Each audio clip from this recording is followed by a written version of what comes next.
দুইটার সময় তওবা করে লাভ নাই। একটা হচ্ছে মৌতের যন্ত্রণা শুরু হয়ে গেলে, মৃত্যুর যন্ত্রণা শুরু হয়ে গেলে আগে পা থেকে শুরু হয়ে আস্তে আস্তে গলার দিকে আসে। হাদিসে যেমনটা এসেছে, সূরা ওয়াকিয়ার মধ্যেও আছে যে পায়ের দিক থেকে যন্ত্রণা শুরু হয়ে আস্তে আস্তে আস্তে আস্তে এই গলার দিকে আসে, এবং আত্মাটা গলার এখানে যখন চলে আসে, এখান থেকে মালাকুল মউত আত্মাটাকে নিয়ে চলে যায়। এবং চোখ দিয়ে তাকিয়ে থাকে মানুষ, রুহটা চলে গেলে মানুষ চোখ দিয়ে তাকিয়ে থাকে।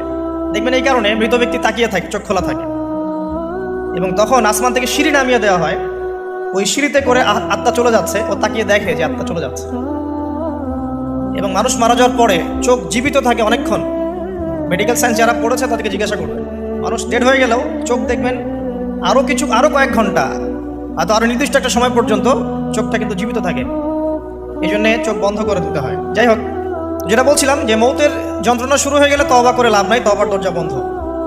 আর পশ্চিম দিক থেকে সূর্য উঠে গেলে তওবা করে লাভ নাই, তওবার দরজা বন্ধ।